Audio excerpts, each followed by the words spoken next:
Yes, Redmi note 11 নিয়ে যেটা দেখেছেন আপনারা থাম্বনেল এবং টাইটেলে সবই সত্য। ব্যাখ্যার যথেষ্ট অবকাশ আছে এবং সেটাই করব আজকের ভিডিওতে। আমাদের হাতে এই মুহূর্তে আছে রেডমি নোট 11 এর গ্রাফাইট গ্রে কালারের 6128 ভেরিয়েন্ট। আপনি যদি জিএসএম অ্যারিনাতে গিয়ে এই মোবাইল সম্পর্কে এখানকার এই ট্যাবের দিকে একটু খেয়াল করেন তাহলে দেখবেন যে এখানে এর ওয়াইফাই স্ট্যাটাস সম্পর্কে বেশ কিছু ইনফরমেশন দেওয়া আছে। আপনি যে ইনফরমেশনটা এখান থেকে জানলেন সেটা হচ্ছে কাহিনীর উপরের অংশ অর্থাৎ অর্ধেক। বাকি অর্ধেক হচ্ছে অর্থাৎ ভিতরের যে মূল অংশ সেটা হচ্ছে এই ফ্রিকোয়েন্সির মাধ্যমে আপনি আসলে কতটুকু ব্যান্ডউইথ পাচ্ছেন সেইটা। এই সময় এসে আসলে একটা ডুয়েল ব্যান্ডের মোবাইল ফোনের গ্রহণযোগ্য স্ট্যান্ডার্ড হচ্ছে 2.4 গিগাহার্টজের ক্ষেত্রে 300 mbps ব্যান্ডউইথ থাকতে হবে আর 5 গিগাহার্টজের ক্ষেত্রে 866 mbps। বাট রেডমি নোট 11 আমাদেরকে কি রেজাল্ট দিচ্ছে সেটা চলেন এবার দেখে আসি এবং তার জন্য আমরা এখন থ্রুপুট টেস্টে স্টার্ট করব, তারপর ফাইনাল মতামতটা জানাই দিব।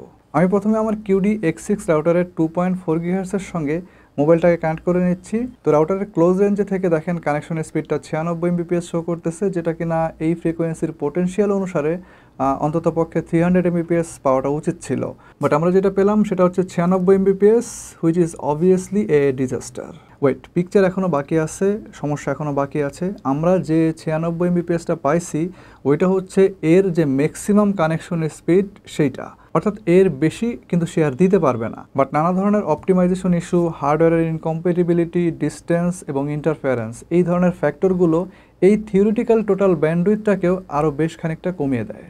ফলে অ্যাকচুয়াল ব্যান্ডউইথ, যেটাকে আমরা আসলে ম্যাক্সিমাম ইউজেবল ব্যান্ডউইথ বলি অর্থাৎ থ্রুপুট, সেটাকে অনেকখানি কমিয়ে দেয় এবং আমরা মূল যে কানেকশন স্পিডটা অনেকখানি কম পাই। সো আসেন এবার অ্যাকচুয়াল ব্যান্ডউইথ মানে থ্রুপুটটা আমরা দেখি। দেখেন 96 mbps থেকে আবার ব্যবহারযোগ্য যে ব্যান্ডউইথ সেটা পাওয়া যাচ্ছে অনলি 24 mbps এর কিছু বেশি, তাও আবার রাউটারের একদম কাছ থেকে দাঁড়িয়ে।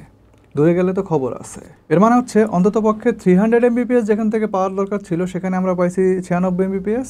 সেই 96 mbps এর যে ম্যাক্সিমাম থ্রুপুট যেটা আমরা পাবো অ্যাকচুয়ালি ইউজ করতে পারবো, সেটা কিন্তু আবার দেখা যাচ্ছে 4 ভাগের 1 ভাগ হয়ে গেছে, অর্থাৎ প্রায় 24 mbps, which is an absolute disaster specially for 2.4 gigahertz user. এবং এইটা আপনাদেরকে এই ফ্রিকোয়েন্সিতে অন্তত পক্ষে যারা গেমিং করবেন তাদেরকে ব্যাপকভাবে ভোগাবে বলে আমি মনে করি। বিশেষ করে আপনারা যদি গ্রাফিক্স এবং ফ্রেম রেটটা বাড়াতে থাকেন গেমের মধ্যে, সেক্ষেত্রে দেখবেন যে গেমের প্যাকেট ডাটাগুলো তুলনামূলকভাবে ভারী হতে থাকবে এবং ওই ভারী ভারী যে ডাটাগুলো সেগুলো আসলে এইরকম 24 mbps এর একটা ন্যারো ব্যান্ডউইথ, যেটা কিনা দূরে গেলে আরও কমে যাবে, এরকম একটা হালকা ব্যান্ডউইথের ভিতর থেকে আসতে গিয়ে খুব বেশি পরিমাণ কনজেশনের মধ্যে পড়ে যাবে, যার আলটিমেট রেজাল্ট হচ্ছে গেমিংয়ের সময় ল্যাগিং এবং স্ট্রিমিংয়ের সময় বাফারিং।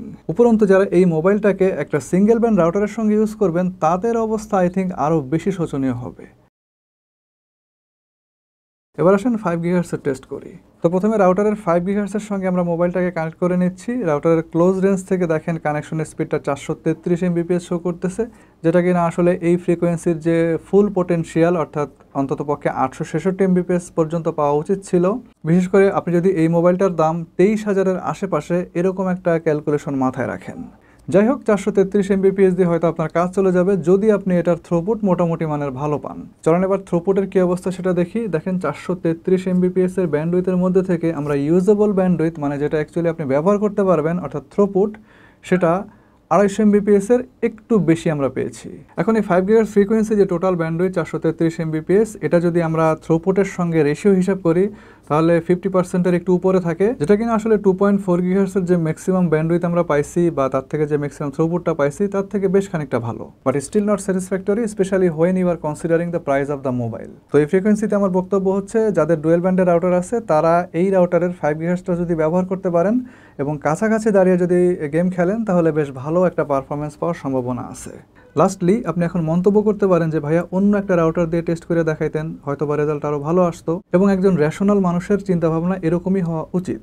বাট সেই চেষ্টাও আমরা করছি।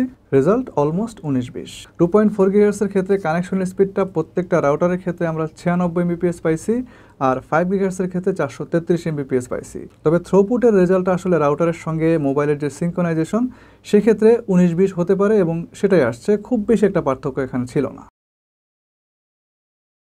সো আমার ফাইনাল ভার্ডিক্ট হচ্ছে 2.4 গিগাহার্টজের ক্ষেত্রে একদম বেসিক লেভেলের একটা স্টিম সাপোর্ট এই মোবাইলে ব্যবহার করা হয়েছে, জাস্ট কোনো মতো একটা দিয়ে দিছে আর কি। বাট 5 গিগাহার্টজেরটা তুলনামূলকভাবে বেশ খানিকটা ভালো, গেমের অথবা স্ট্রিমিংয়ের রেজাল্টটাও সেখান থেকে মোটামুটি মানের ভালো পাওয়ার সম্ভাবনা আছে। সবাই ভালো থাকবেন, আল্লাহ হাফেজ।